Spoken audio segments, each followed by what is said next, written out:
আরে ওই কি রে, বাউল সরকারের বিরুদ্ধে আমি কথা বলাতে তোরা কমেন্ট বক্সে আইসা আমারে ধুইয়া জ্বালাফালা করে দিছস। দেখ তোদের আব্বারা কি কাহিনী ঘটায় আর তাদের ধর্মটা কি একটু ভালো করে শোন। বাউল ধর্মে পরকীয়া প্রেম জায়েজ আছে। আল্লাহর কসম, আমি নিজে যাচাই করে যশোরের এক গ্রামে গিয়ে সন্ধান পাইছি যে এখানে এমনি অন্য কাজে গেছি, পরে শুনছি যে এখানে আপনার ফকিরদের আখড়া আছে। তো আমি দেখতে গেছি একদিন না কয়েকদিন, পরে জানতে পারছি যে এক মহিলা আছে, তার স্বামীও আছে, কিন্তু সবাই জানে এই মহিলা সারাদিনই জেনা করে তার ওই সাধন সঙ্গীর সাথে, বাউলদের সাথে। এবং কোন কোন মহিলা তো সংসার শেষ, আবার অনেক পুরুষরাও করে যারা বাউল। এটা তাদের ধর্মের গুরুত্বপূর্ণ কাজ, জেনা করা। সারাদিন জেনাটাই ইবাদত বাস। এবং জেনার মানে মূল মুহূর্ত যেটা, সেই মুহূর্তেই নাকি স্রষ্টা হাজির হয়ে যায়।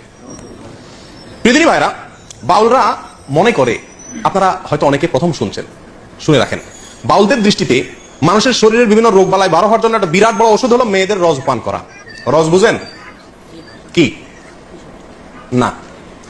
রস বলতে দুইটা জিনিস, এক হলো কুমারী মেয়ের প্রথম মাসিকের রক্ত, আরেকটা হলো পুরুষদের যেরকম উত্তেজনার কারণে বীর্য বের হয়, মেয়েদের যে পদার্থটা আসে এটাকে রস বলে।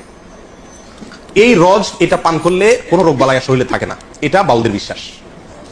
আরো শুনবেন, তারা বলে রোগ থেকে মুক্ত হওয়ার জন্য, বিভিন্ন রোগ থেকে, বড় বালা মুসিবত অসুখ বিসুখ থেকে ভালো হওয়ার জন্য নিজের মুখ এবং মেয়েদের স্তনের দুধ পান করলে রোগ ভালো হয়। আরো শুনবেন, তারা বলে সমস্ত রোগ থেকে সর্বরোগের ঔষধ একসাথে যদি পাইতে চান তাহলে কি করতে হবে?